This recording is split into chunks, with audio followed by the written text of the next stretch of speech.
Hello everybody, and welcome to, well, it was Teaching with Inquiry. That's what I normally do on Monday nights at 9 o'clock, but it seems to be that we've been talking a lot about teaching digitally, and it's mighty difficult to do a lot of inquiry right now when we're teaching digital. And really just talking with you about all of the things that we're facing right now as teachers and how we can work together and support one another in kind of getting through this new way of teaching. And there's a ton of tech tips and there's lots of things that we can talk about when it comes to assessment and planning. But right now I just seem to see a lot of comments about the stress that is happening right now and about kind of how we get ourselves prepared, I guess, for handling the new reality that is teaching in this way.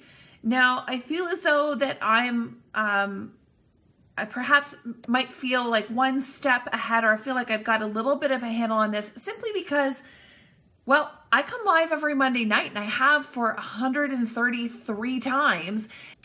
So it gives me a bit of experience as to what teaching on an online platform kind of looks like. So I want to share with you a few of the things that I've learned that I think has helped me a little bit at managing what it's like teaching during these times. And hopefully it might relieve some of the pressure or anxiety that you might be putting on yourself, and maybe just get you to take a step back and take a deep breath.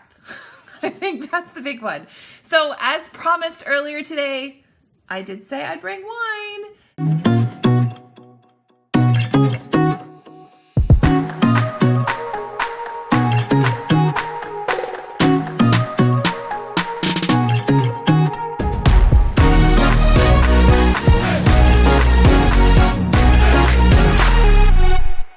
So if you've got your wine, cheers to the wine. And we'll try to keep some of the tears out of our wine glasses.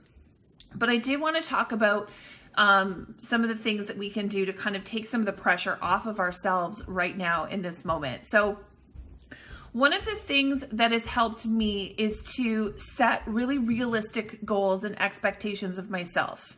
Number one, I can't worry about whether or not every single one of my students is 1000% engaged in the things that I'm putting up online.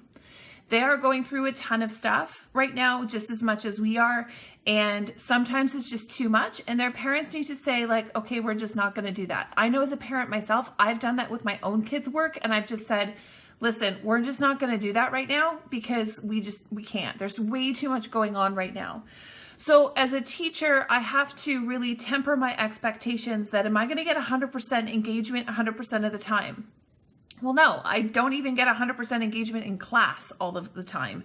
So I can't possibly expect that I'm going to get 100% engagement digitally. So if not all of my students show up to my live video chats, then okay, I'm there for those that can be there and I'll reach out to those that aren't. But if there happens to be some that just aren't as engaged in others, I can't take that on personally myself. I've got to let that go. I've got to let it go that right now I'm not necessarily that adult for them, that it could just be their parent and that it's that person that is there for them, and that's okay. So I have to let it go. I have to let it go when a parent gets really frustrated because they couldn't do something, because they're going through stuff, I'm going through stuff. I have to let go some of the feedback that I just can't deal with right now. So there's lots of things that I can learn to live with and learn to let go. I can also be very thankful for impromptu deliveries of Jube Jubes. That's very nice too. So wine and Jube Jubes, that's what we're working with right now. So remember that just because you're teaching digital doesn't mean you can even be the same kind of teacher. In my classroom, I'm using inquiry-based teaching practices. We are very rarely doing a lot of worksheets. We have lots of classroom discussions and conversations. Listen, I can't be that kind of teacher now. I am the kind of teacher that hands out worksheets, because that's what my students need. They need simple, they need to the point. I hand them a video that they can watch, and then they fill out some questions. It's a lot of question and answer. The type of teacher I am in my classroom doesn't work right now. It's not the type of teacher they need. So I've got to kind of not expect that I can be the same type of teacher in a different environment, and be okay with that. The other thing that I've learned, and this has gone week by week as I've had to go through it, is I've had to get my lesson plans really, really simple. The first time I wanted to make them as in-depth as possible to make sure that like no stone was left unturned. I've backed it off a little bit, and I'm now simply just at this box with an arrow to this box with an arrow to this box. 3 things for math. That's all I want you to do. This activity, so watch this video, meet with your teacher, complete this activity. And there's, on my Google slide, there is 3 boxes. And there's a circle that says math, and then it shows that. Now I do give kind of the overall schedule that I showed you a couple of weeks ago. That is given to them as an overall kind of week at a glance. But when it comes to just looking at their math assignment, I've tried to really simplify what it is that I want students to do with math. And that is, I tried to make it really graphic, the least amount of reading possible, and just do this box, do this box, do this box. And then I've linked all of those boxes to a slide further down in the presentation. For my IEP students, I've simplified it even more.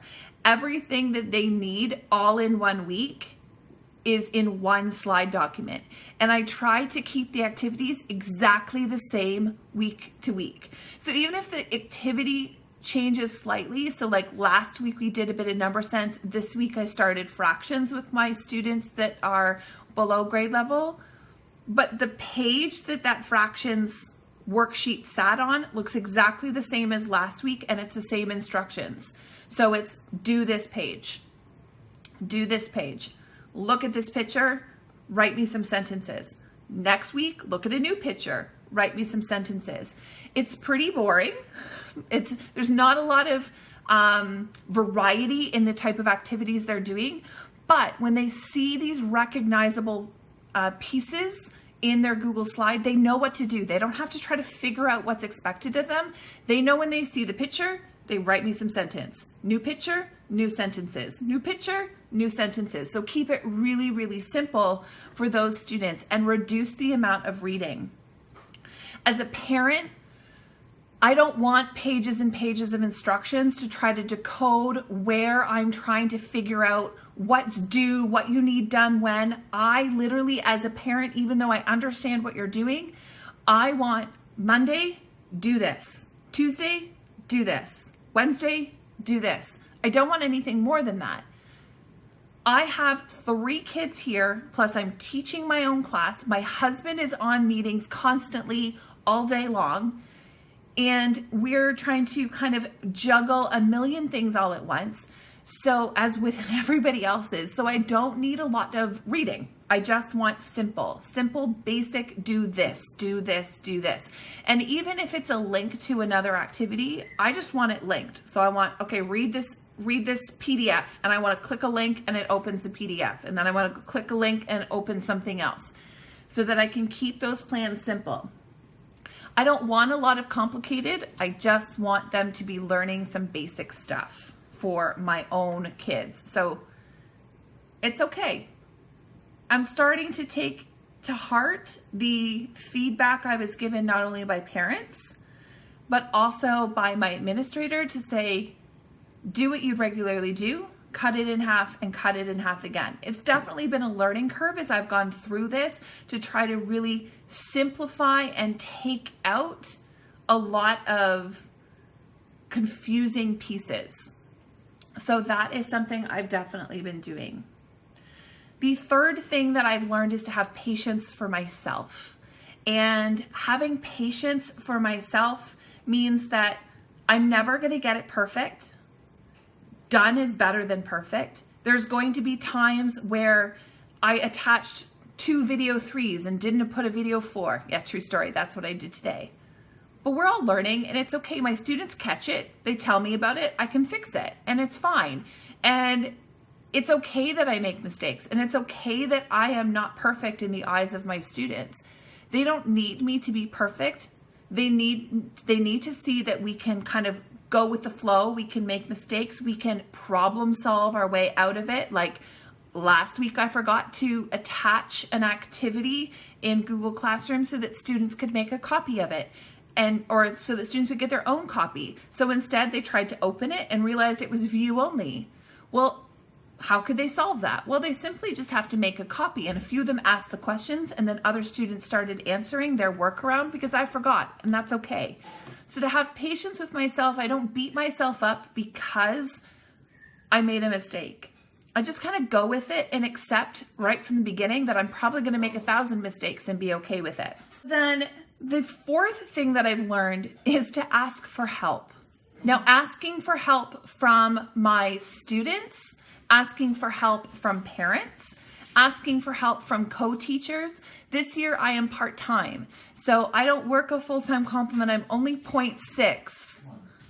So because I am 0.6, it means that I have to ask for help. And thankfully, I've been given a lot of help from my co-teachers who have been helping to meet with students, to help planning their portion of it and working together collaboratively. And that's been a great thing, is to be able to talk to other teachers and kind of work through these things together. So do you have somebody in your school that teaches the same grade as you?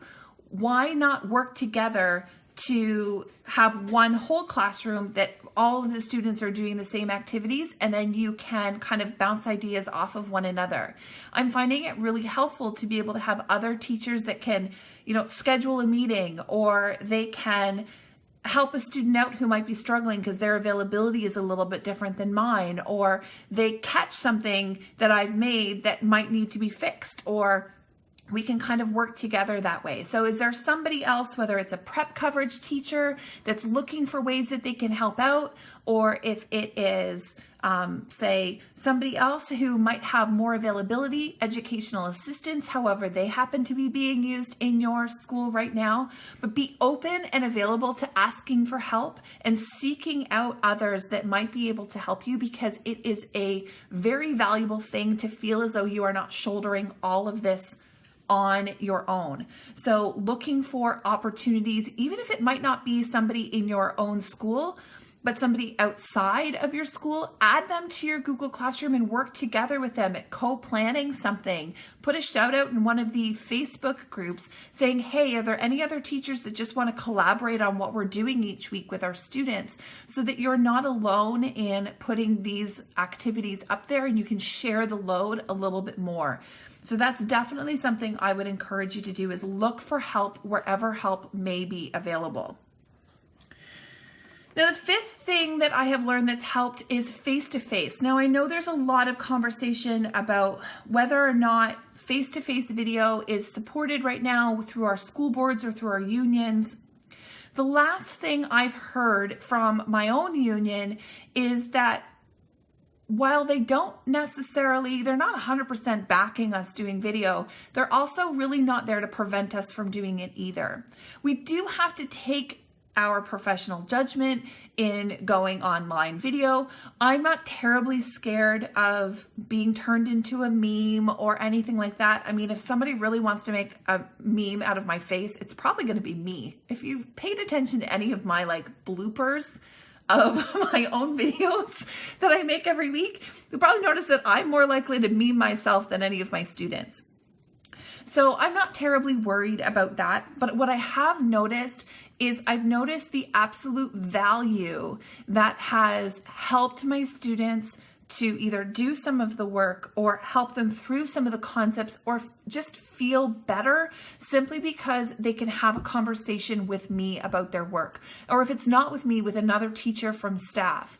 And I think that that's a really valuable tool. Now, I learned very quickly I could not meet with every single student in my classroom all at once. I mean, we still have whole class meetings to just kind of talk with one another about bigger topics. But when it comes to actually teaching, I definitely needed to split my class into small groups. And it means that I can have a more meaningful conversation with them. Now, I've limited the amount of time that students are working with me. So that means that they are going to have half an hour. So I've split my class into 4 groups, and I've grouped them by ability groupings, and I meet with them for 30 minutes for each group. And I meet with them back to back. So I meet with them one day a week, 2 groups, and another day of the week, 2 groups. Now, because I'm part-time, I've tried to be very careful with my time schedule as to when I'm meeting with students. And I've had to, again, coordinate that with my husband to make sure that he's not in meetings so that he can take the kids when I have those meetings. But I've definitely found some valuable feedback from my students that it's beneficial for them, that they really enjoy it. And it's really gotten me able to teach them the different concepts so that they can work through some of the activities. It also allows me to get feedback, because one of the things I've noticed, and I'm having a harder time planning activities because I don't have these little humans in front of me that I can feed off of. So I normally will plan my next day's lessons or my next week's lessons based on what's happened in the past. But if I can't really see a lot of their feedback with what's happening, then I'm not really sure are we ready to move on? Are we not ready to move on? Where do we need to go? What are they struggling with? But having these small group learning opportunities has given me an idea of where I can go with my students. Now, our focus has generally been on math so far because that seems to be the area of greatest need at this moment. So that's definitely working. Now can't use Zoom. I have used Google Meet. Now we're needing to use MS Teams. So we're using a whole bunch of different things. So we're all learning. I'm learning all of these different platforms along with you, but definitely whatever platform that you are able and comfortable using, give it a shot and try with Google Meet. Even if you don't necessarily do face-to-camera video, even having your voice and being able to hear your students or share a screen so they can see you write on stuff is just as beneficial. And finally, the last and final thing, and I think this is so important, is it's so important for us as teachers who are no longer controlled by bell times to set limits for our time and our accessibility. Because our students and our parents and our administrators and each other, we are communicating with each other digitally. There is no real way for you to shut that off. And there is a big problem, and there's a huge risk of burnout if we don't set limitations on what it is that we want our day to look like. For me, being part-time, I could very easily be doing digital learning for a full day or as much as a full-time teacher, except my paycheck doesn't reflect that of a full-time teacher. And I still have a ton of stuff to do for Madly Learning, which is my other job on the other half of my day. So I've had to be really clear, and no one else is forcing me to do this, but I've had to set very clear limits as to when my school day stops, when I stop checking emails, when I stop responding to questions on Google Classroom, and when I stop checking. So one of the ways that I've done that is I have taken my work email, and it's still on my phone. I still have the app that is on my phone, but I have completely turned off all notifications to my Outlook, which is the web mail we use. All notifications to Outlook are no longer on my phone. So it's still there. I can check it, but I have to manually check it. I've hidden the icon. I can't even tell you where it's located on my phone anymore. I don't know. If I want to look for it, I have to search for it. But I've turned it off and I've hidden it in a folder so I can't see it. So I don't get any of those red dots, and I don't get any dings to tell me I got a new email, and I don't actually know where the Outlook icon is on my phone. This means that if I absolutely need to teach or absolutely need to check my email, then I can go find it. But I'm not going to be distracted by checking my email.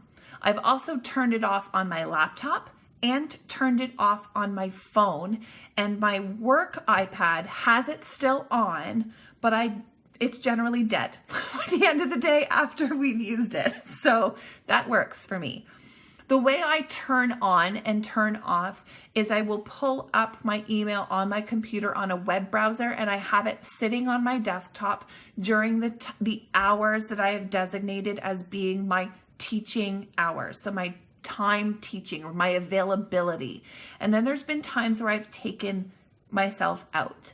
So I have said, these are not the times that I'm going to be available for parents. These are the times. And the only person that's really enforcing that is me. And I've had to hold myself accountable for this, but it means that I have set clear limits. Parents are going to send, parents and kids are going to send in their work when it's most convenient for them.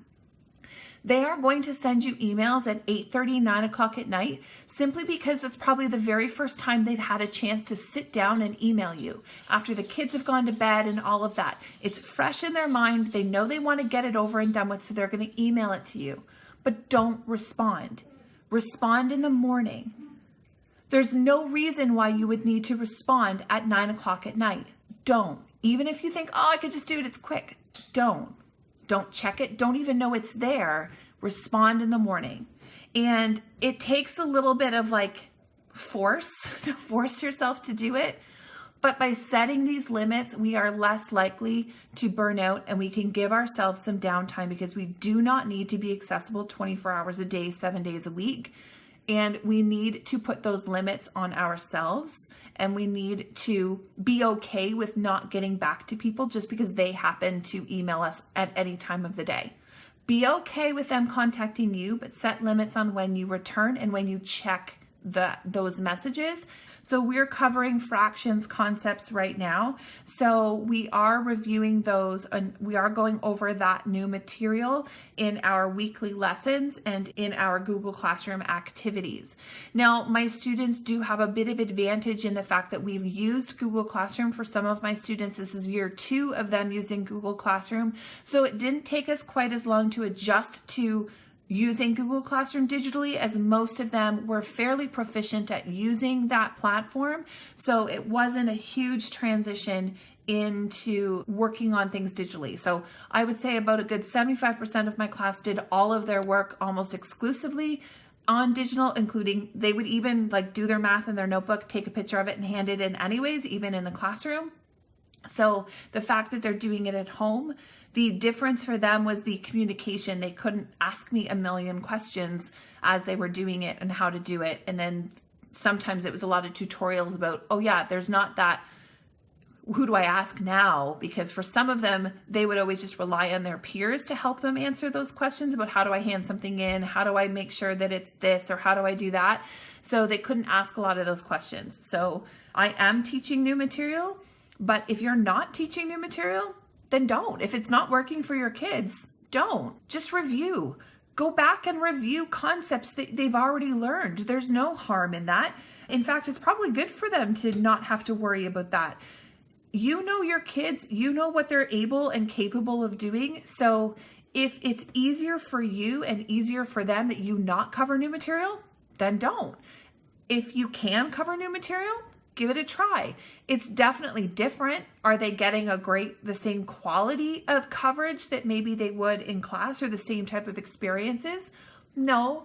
And I'm probably not covering it very thoroughly, but I'm just going to kind of go over some of the concepts so that maybe they might retain some of it, maybe not. But I am doing some concepts of new material for math. For language, because I was using my Ignited Literacy and it was very cyclical, a lot of it is not new because we've at least covered a little bit of it already. So it's just kind of the same old things, just in different forms. So they're still writing every week. They're still working on grammar and spelling and things like that. So for language, we're not. For math, we are at this point. So at this point, I want to open it up to you, and let's have a chat about, I want you to think about, if you were given a magical teaching fairy and you could ask that fairy to help you with absolutely anything, what would be the thing that you would want to get their help with right now? What is the thing that is kind of your number one stressor at the moment? And let's chat about that. Because if we can put that on the schedule, we can talk about that in future in future videos for sure as we're going forward. So I think that comes down to number one of the expectations of yourself. Some parents they just can't. I think I would even qualify myself as a disengaged parent for my kindergartner, because really I look at the activities and I just don't want to do them. And there's nothing wrong with the activities. They're great. They're just too much. They're too much me kind of doing stuff with her like one-on-one, and I don't have it in me to do it. I don't want to make something with dish soap and water and sparkles because we're running out of dish soap. But it's a great activity and I love seeing the pictures, but we're just going to do some worksheets at home and that's okay. And I'm going to be that disengaged parent. But it's not the teacher's problem. The teacher has great ideas. It's not for me right now. I have a different plan in my mind of what we need to do here, what's going to work for my family. And so we might do something a little bit different. So I would say if you've got a disengaged parent, continue to reach out, provide the opportunities, but at the end of the day, let the parent decide what's going to work for them and what's not, and then let it go.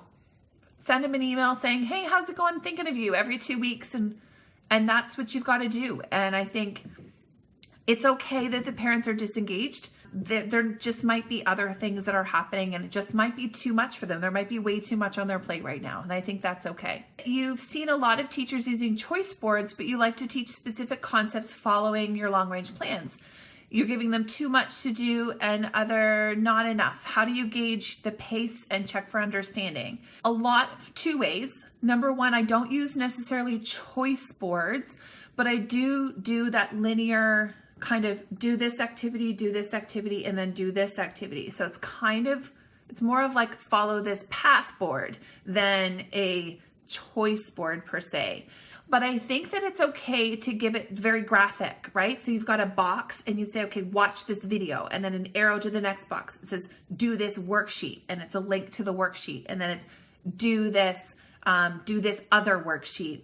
And then maybe if it's the choice board, you're like, choose one of these 3 activities to do next, and then move on to the next thing.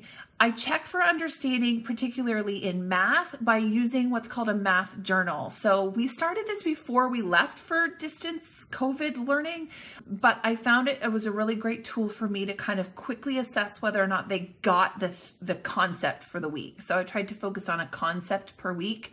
So for example, this week in my class, we're working on mixed and improper fractions for most of my groups who are ready for it. So their math journal asks them to tell me what they did this week that helped them practice that goal. So list the different things they did, because some of them do things with their parents. Then it says, explain to me in words what this concept means and how you understand it. So kind of put it in your own words and explain it to me.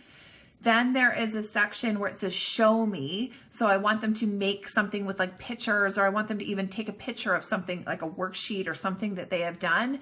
And then I say make a word problem that shows your understanding of this concept and solve it. So just those 4, it's a Google page and it's got 4 boxes with all of those questions in it. And at the end of every week, students will fill that in, and that gives me a pretty decent understanding of what they were able to do. And they'll have handed in some other things, but that is definitely kind of, it gives me a lot of feedback between that and the video chats that I'm doing. That definitely gives me some good assessment of learning type material to at least say, okay, well, yeah, they seem to get it, or no, they don't. And then at least it allows me to inform what we're going to talk about during our next video chat the following week. So I'm using a lot of two programs in particular. Number one is Google Classroom. So I will mark and leave comments on everything students have handed in Google Classroom. So they complete it, I will write a comment or a private comment within the Google Classroom framework. And because this is a system we used previously where I would still mark like this, even like in September, October, November, I would use Google Classroom to mark as well. So I would leave comments there so students understand how to go and look for their marks and when marks get handed back. They do their work on the week. I try to mark at least math and language over the weekend so that they have it ready for Monday morning. I don't get everything done, but I just do a quick kind of look through their work to make sure they're on the right track. For my more formalized teachery assessment, I use an app on my iPad called Adocio, and Adocio talks very nicely with Google Classroom. And what it allows me to do is when I mark something on Google Classroom, it lets me import those marks onto the Adocio app. So it's like a grade book. So I allow Google to talk with Adocio, and whatever I put as a mark in Google Classroom, it will update my mark book column on my iPad. So because when I assign activities to my students to make it simple, everything they do for language, reading, writing, grammar is all in one spreadsheet. On Google Classroom, I will give them an overall mark for the week and write specific kind of feedback comments.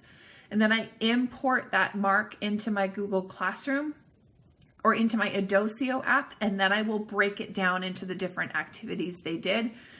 Originally, I did every different assessment in my Google Classroom was a different assignment, but that was too much for the kids. So instead, I'm using Google Classroom and Adocio together on my iPad to be able to mark, because the two programs talk to each other very nicely. And it also, I haven't done it yet.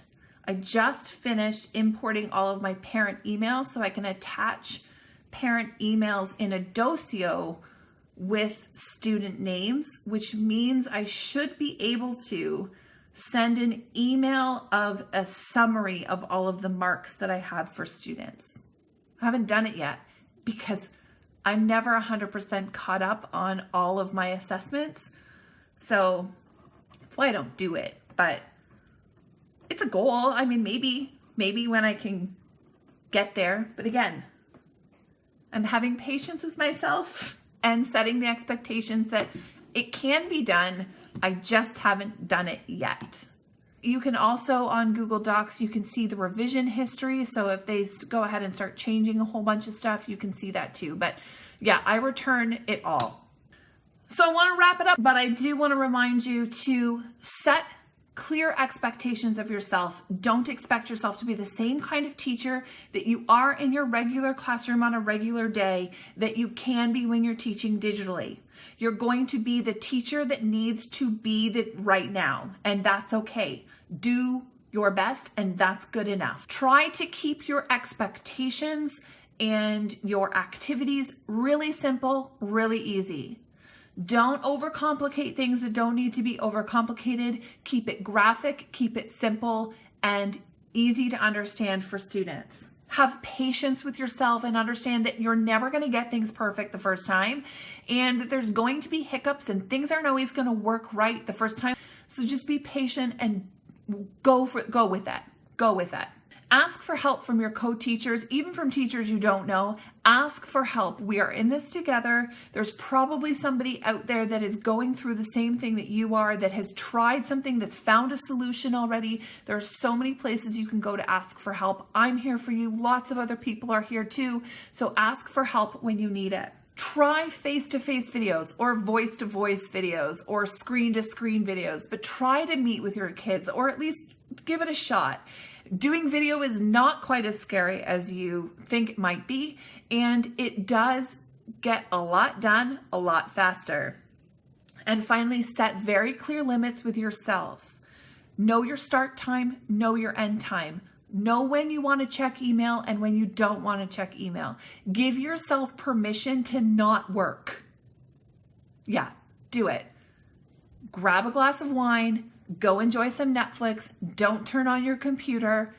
Give yourself some downtime where you are not the teacher right now. And be okay with the fact that parents are going to email you at 8:30 at night. They're going to hand in work at 9 o'clock at night. I got someone handing in work right now. I'm not going to go check it, but know that that's probably the best time for them, but it doesn't have to be the best time for you. So I hope this has given you some ideas, it's given you a break or helped you to kind of take a breath tonight. So I really hope that you go and grab yourself a glass of wine or hot chocolate or whatever you need, and you enjoy the rest of your evening and you take a break. And I will see you again next week. I'm going to go through some of these comments, and I will make sure that we can do more videos next week that are responsive to the things that you need to talk about right now as you're teaching digitally in your classroom. So thank you so much for joining me, and we will see you next week at 9 p.m. Bye for now.